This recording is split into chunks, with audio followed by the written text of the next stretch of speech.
by design. We talking health and talking fitness, talking life and talking nutrition. Way more than looks and aesthetics. Gotta tune in and don't miss it. Hey, go, gotta go harder, taking it higher, bringing that info here to inspire, chugging out fitness, bringing that fire. Hey, go. Let's go. Welcome to Unstoppable by Design, where we talk all things fitness, mindset, and what it truly means to be unstoppable inside and outside the gym. Quick question. If your coach told you to hit RPE 8 today, would you actually know what that means? And here's the kicker. If you think RPE 8 is 80% effort all the time, you're wrong. I'm going to prove it to you in about 5 minutes.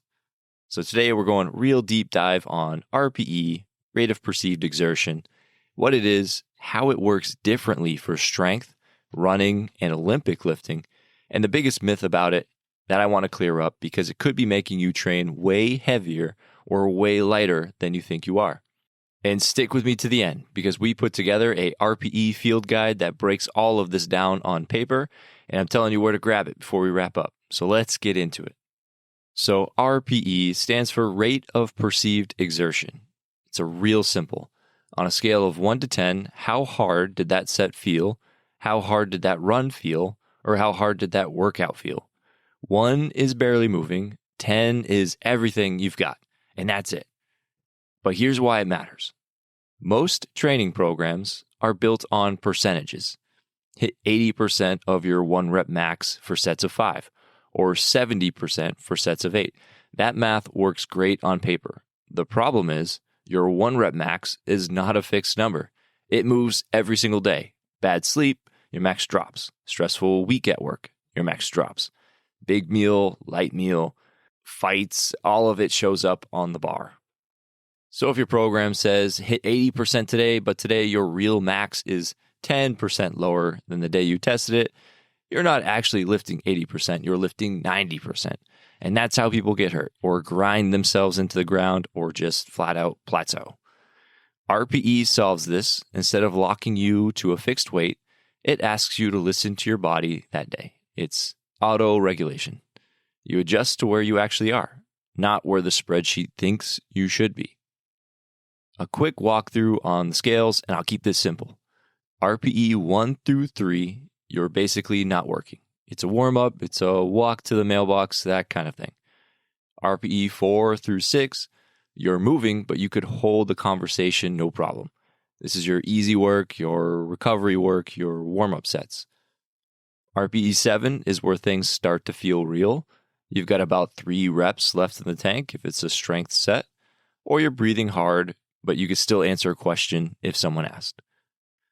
RPE 8 means there's about 2 reps left in the tank. You can talk in short sentences. This is where most of your hard training should live. RPE 9 means there's about 1 rep left. You're not talking right now, you're focused. And RPE 10, that's it. Nothing left. You finish the set and you literally could not do 1 more rep. That's the scale. Same numbers across the board, but how they show up changes depending on what you're doing. So let's break that down. In the strength world, RPE is built on something called reps in reserve, or RIR. That's just a fancy way of saying how many more reps you could have done before your form broke down. RPE 8 means 2 reps left. RPE 9 means 1 rep left. RPE 10 means 0. The sweet spot for most strength work is RPE 7 to 8. You're working hard, you're getting strong, but you're not grinding to failure every set. Failure trashes your recovery. RPE 8 builds strength you can actually repeat next week. Here's the deal though. Most people lie to themselves about this. They'll do a set, rack the bar, say, yeah, that was an 8, when really they had 4 reps left. It's just hard to gauge until you've practiced it. We'll come back to how to fix that in a minute. Now, here's the teaching moment I really want to land. This is the part where I tell you something that's probably going to change how you read your training program. People will say RPE 8 equals 80% of your 1 rep max. It's wrong, or really it's only right in one specific case. It's not right all of the time. RPE is based on reps in reserved, not a fixed percentage, so the percentage changes depending on how many reps you're doing. So talking about real numbers, an RPE 8 single, meaning one heavy rep with 2 more in the tank, that's actually about 92% of your 1 rep max, not 80. An RPE 8 sets of 3 is about 87%. And an RPE 8 for a set of 5 is about 80%. That's where the shortcut came from. If you're doing sets of 5, RPE 8 does land near 80%. And I think it just kind of carried over into everything else. But an RPE 8 set of 10, that's only 70% of your max, way lighter than 80%. So the percentage moves with the reps. That's actually the whole point of RPE. It scales to what you're doing. An 80% load for a single day is a totally different stimulus than an 80% load for 10 reps. RPE matches the effort to the goal. Why does this matter for you? If you're walking into a heavy day with sets of 1 or 2, thinking RPE 8, that's 80%, no big deal, you're about to lift something way heavier than you bargained for. And if you're doing high rep work, thinking the same thing, you're probably leaving some gains on the table because you're going too light. The fix is simple. Stop translating RPE to a percentage. Just go by feel and reps in reserve. RPE is a tool. The percentage chart is a backup. Now, RPE for running is a different animal. It's the same 1 to 10 scale, but instead of reps in reserve, you're listening to your breathing. This is sometimes called the talk test, and it's the easiest way to learn RPE if you've never used it. RPE 3 to 4, you can hold a full conversation, easy pace. This is zone 2, the kind of running where you build your aerobic engine. And here's the key point. Most of your running should live here, like 80% of it. Most people run their easy days too hard and their hard days too easy. RPE kind of fixes that. RPE 5 to 6, you can still talk, but in shorter chunks, you're breathing harder, and this is steady state work. RPE 7 to 8 is short sentences only, 2 or 3 words, and you have to breathe. This is your tempo and your threshold work. RPE 9 to 10, you're not talking at all. You couldn't if you wanted to. This is your sprint work, your finishing kicks, your 1 mile time trial. If you can't hear your own breathing, you're probably going a little bit too easy or easier. If you can't say your name out loud, you're going too hard for an easy day. That's the whole framework. Now let's talk about RPE for Olympic lifting. Olympic lifting is snatches, cleans, jerks. This is where RPE gets a little different, and I want to be honest about it because most resources kind of skip this part. The traditional RPE scale doesn't really work for Olympic lifts. With a back squat or bench press, if the weight is at RPE 7, you can pretty reliably grind out 3 more reps. The lift is mostly about strength. But with a snatch or a clean, you can miss a lift that should have been easy because your timing was off, or your bar path drifted, or your feet didn't land right. And you can also nail a lift that should have been crazy hard because everything clicked. The technical piece is so big that strength isn't the only variable. So in the ollie world, RPE is more about how dialed in you have to be mentally. A snatch at 70% of your max feels chill.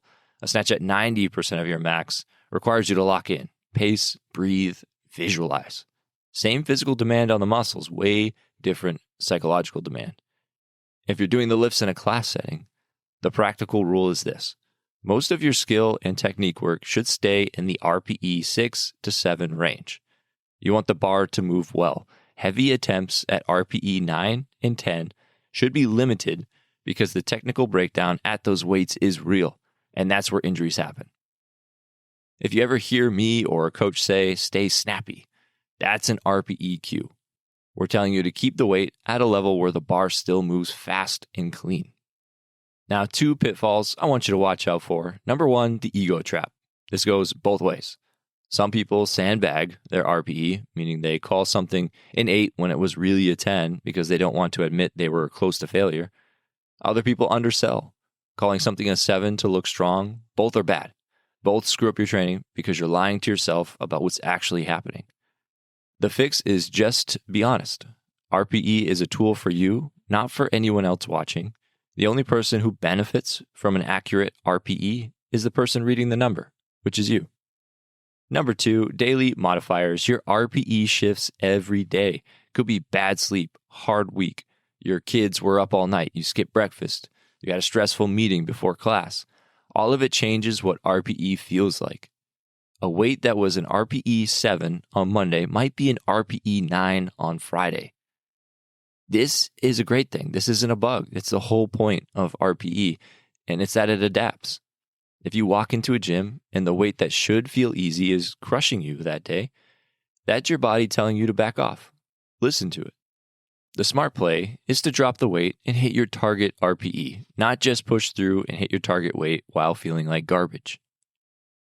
So let's talk about calibration. Here's the one practical thing I want you to walk away with.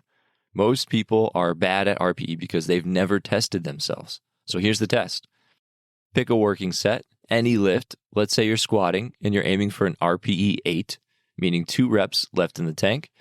Do the set, rack the bar, write down what you thought the RPE was, then rest 3 to 5 minutes.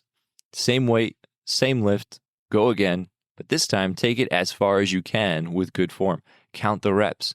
If you got 2 more reps, you called it perfectly. You really did have 2 left in the tank.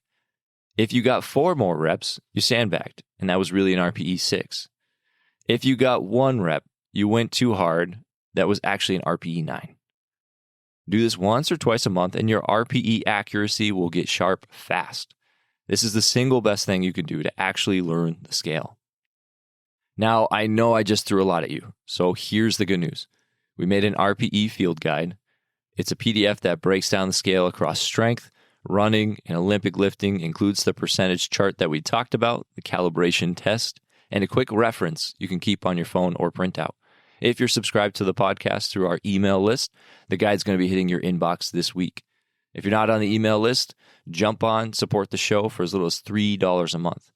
Your unstoppable challenge for this week is pick one workout, just one, and try to rate every working set or every running interval with an RPE number.